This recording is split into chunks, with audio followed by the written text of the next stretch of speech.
पाठशाला में अगली क्लास जिसमें आज आपको दिखाने जा रहा हूं, राजधानी दिल्ली में संसद के पास साधु संतों पर गोली क्यों चली थी, इंदिरा राज में हिंदुओं के नरसंहार का सच क्या है, आज ही के दिन 59 साल पहले क्यों छलनी कर दिया गया था साधु संतों का सीना, सबसे भयावह कांड का चैप्टर आज आपके सामने खोलने जा रहा हूं।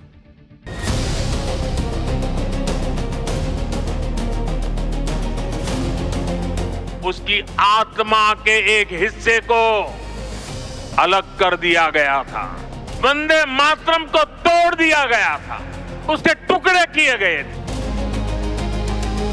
कांग्रेस ने मजहबी आधार पर वंदे मातरम के एक हिस्से को ही हटा दिया।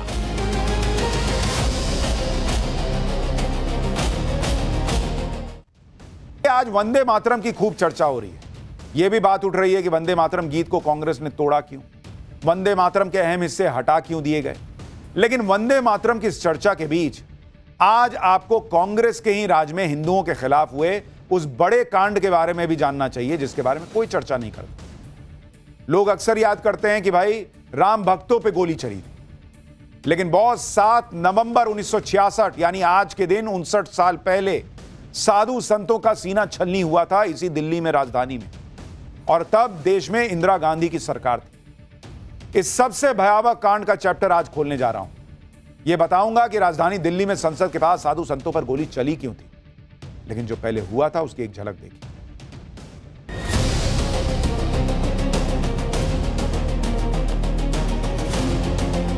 उसकी आत्मा के एक हिस्से को अलग कर दिया गया था, वंदे मातरम को तोड़ दिया गया था, उसके टुकड़े किए गए थे।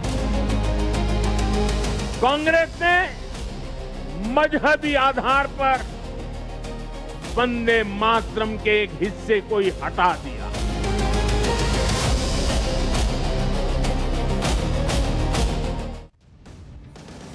भारत के इतिहास में बहुत सारे ऐसे काम हुए हैं जिनकी चर्चा बहुत कम होती है या होती ही नहीं।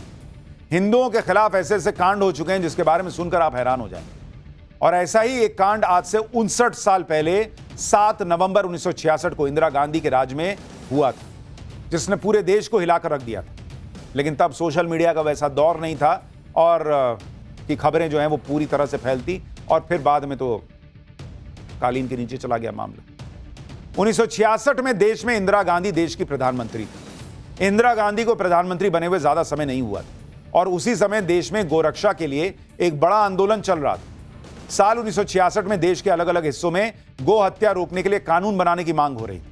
करपात्री जी महाराज जैसे बड़े संत लगातार गो हत्या पर प्रतिबंध की मांग कर रहे थे। करपात्री जी महाराज तो कई सालों से गो हत्या पर प्रतिबंध की मांग कर रहे थे। 7 नवंबर 1966 को गोरक्षा अभियान के तहत हजारों साधु संतों के साथ करीब 1.25 लाख लोग दिल्ली पहुंचे थे। साधु संतों ने दिल्ली में संसद भवन को घेर लिया था। अपने साथ गाय और बछड़े लेकर पहुंचे थे कहा गया।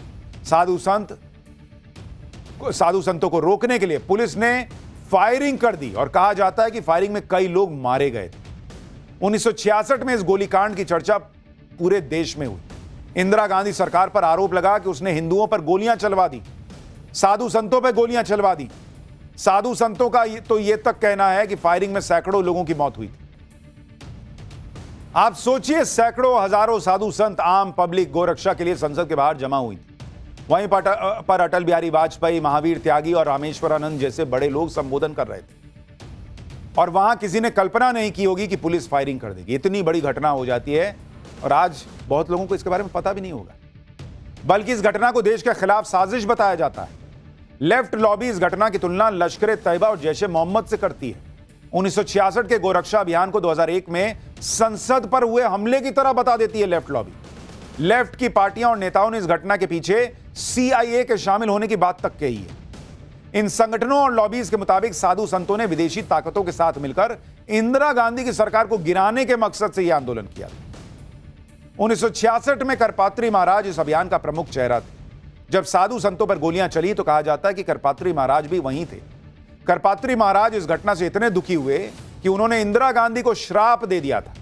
कहा जाता है कि पुलिस की गोलीबारी में जब कई साधु संतों की मौत हो गई तो करपात्री महाराज खुद साधुओं के शवों को उठाते हुए इंदिरा गांधी को श्राप दे रहे थे। करपात्री महाराज ने कहा था कि हमें इस बात का दुख नहीं है कि तुमने निर्दोष साधुओं की हत्या करवाई, बल्कि तुमने गौहत्या करने वालों को छूट देकर पाप किया है और यह पाप माफी के लायक नहीं है।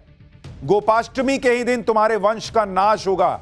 जिस तरह निर्दोष साधुओं पर गोलियां चली हैं, उसी तरह का हश्र तुम्हारा भी होगा। तुम पर भी गोलियां चलेंगी। यह इंदिरा गांधी को श्राप दिया था। कहा तो यह भी जाता है कि फायरिंग के बाद पुलिस ने कई साधु संतों को गिरफ्तार करके तिहाड़ भेज दिया था, जिसमें करपात्री महाराज भी थे। साधु संतों पर गोली चलाने की घटना पर संसद में चर्चा भी हुई।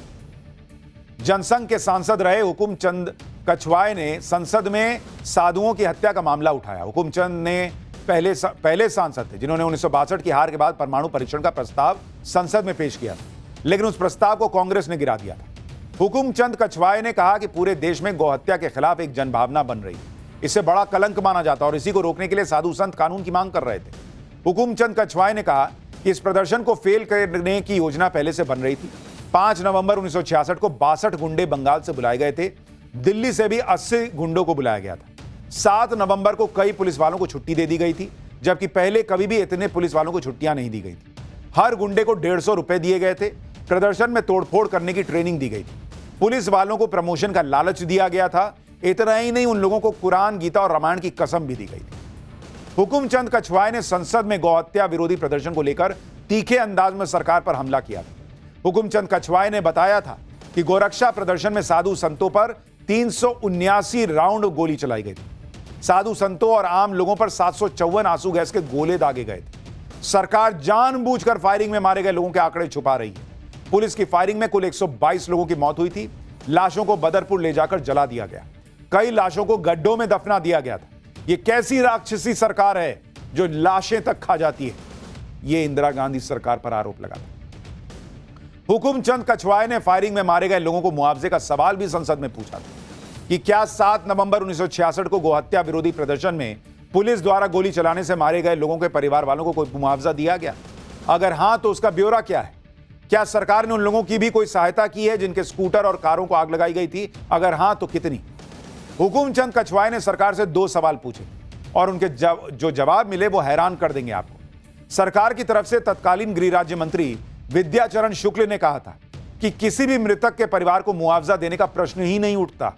जिन सरकारी कर्मचारियों की गाड़ियों को नुकसान पहुंचा था, उनको सरकार की तरफ से 1,83,615 रुपए मंजूर किए गए। यानी उस समय की इंदिरा गांधी सरकार ने पुलिस की फायरिंग में मारे गए लोगों के परिवार वालों को कोई सहायता राशि तक नहीं दी, जबकि गाड़ियों को हुए नुकसान का मुआवजा दे दिया था। गाड़ियों की कीमत थी, हिंदू साधु संतों की कीमत नहीं थी। और आज जब हिंदुओं की बात होती है, नरेंद्र मोदी हिंदुओं की बात करते हैं, तो कईयों को आग लगती है, क्योंकि उस वक्त क्या क्या हो रखा है। बाबा बागेश्वर भी अपनी धुन के पक्के हैं। हिंदुओं को जोड़ने का कोई स्टंट नहीं कर रहे थे बॉस। उन्होंने प्रण लिया तो पैदल निकल पड़े, कई दिनों तक पैदल चलते रहे। बागेश्वर बाबा की वो यात्रा पूरी हुई तो नई यात्रा शुरू कर दी, क्योंकि उनको पता है कि एक यात्रा से ये सब नहीं होना। फोटो खिंचाने के लिए थोड़ी कर रहे हैं कि एक यात्रा कर दी हो गया। अब उन्होंने राउंड 2 शुरू कर दिया है। आज हम आपको बाबा बागेश्वर की हिंदू जोड़ो यात्रा पार्ट 2 के बारे में बताने जा रहे हैं, जो आज शुरू हुई है। पहले ही दिन बागेश्वर बाबा की नई यात्रा में क्या गजब हो गया, कैसे भीड़ पे जबरदस्त भीड़ आ गई। हिंदू जोड़ने निकले बागेश्वर बाबा के साथ कौन कौन आया, लाखों लोग कैसे जुड़ते चले गए। हिंदुओं को जोड़ने का कितना बड़ा चैलेंज उन्होंने उठा रखा है। हाथ में गदा लेकर बाबा बागेश्वर 10 दिनों की कितनी मुश्किल यात्रा पैदल करने निकले हैं, किस भाव से निकले हैं, क्या संकल्प लिया है, कितना हिंदुओं को जोड़ पाएंगे। पिछली बार पैदल नंगे पांव चले थे, इस बार मोजा क्यों पहन लिया है, गदा क्यों उठाई है, क्या हिंदू उनकी बात सुन रहा है, सब बताऊंगा। पहले ट्रेलर देखिए।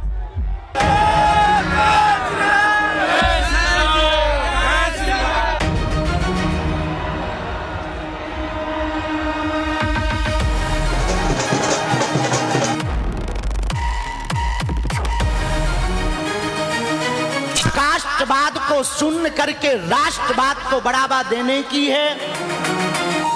धर्म विरोधी और देश को बिगाड़ने वालों की ठटरी भरेगी। देश में रहने वाला प्रत्येक व्यक्ति सनातनी है, जो सनातनी नहीं है वो तनातनी है। जब तक बेधर्मी भारत से भाग नहीं जाएंगे तब तक हम बागेश्वर बालाजी सरकार के साथ में हैं। हम कोई पंजाबी नहीं है, ब्राह्मण नहीं है, हम केवल सनातनी हैं, सच्चे सनातनी हैं। इस यात्रा से सनातन जी महाराज का को बल मिलेगा, हिंदू राष्ट्र के निर्माण में सहयोग मिलेगा। छुआछूत की करो विदाई, हम सब हिंदू। छुआछूत की करो विदाई, हम सब हिंदू। बाबा बागेश्वर जो काम करने निकल पड़े हैं वो आसान काम नहीं है बॉस, क्योंकि जैसे ही कोई हिंदू एकता की बात करता है, जातिवाद खत्म करने की बात करता है, वैसे ही वो टारगेट हो जाता है। हिंदू जातियों में ही बटा रहे, इसी में कई लोगों को अपना फायदा दिखता है, पॉलिटिकल लोगों को ज्यादा। लेकिन बाबा बागेश्वर ने इसी स्थिति को खुला चैलेंज दे रखा है। एक यात्रा वो पहले निकाल चुके, दूसरी यात्रा उन्होंने आज शुरू कर दी, और आज जो यात्रा शुरू हुई उसकी तस्वीरों ने हैरान कर दिया। आपको एक एक तस्वीर पहले दिखाता हूं। बागेश्वर बाबा की यात्रा में शामिल होने के लिए देश के कोने कोने से सनातनी आज दिल्ली के छतरपुर पहुंचे। सनातन की धर्म ध्वजा के साथ, जयकारों के साथ सारे सनातनी बाबा बागेश्वर की इस यात्रा में शामिल हुए। भीड़ ऐसी उमड़ी कि लोगों के लिए जगह कम पड़ गई। जिसको जहां जगह मिली वो वहीं से बाबा बागेश्वर की एक झलक पाने के लिए बेताब दिखा। बागेश्वर बाबा हाथों में देखिए कैसे लोग छत पे चढ़ गए हैं। हर जगह जो है वो हनुमान जी की फोटो, बाबा बागेश्वर की फोटो दिख रही है। For more of such videos, do like, share and subscribe to ET Now Swadesh.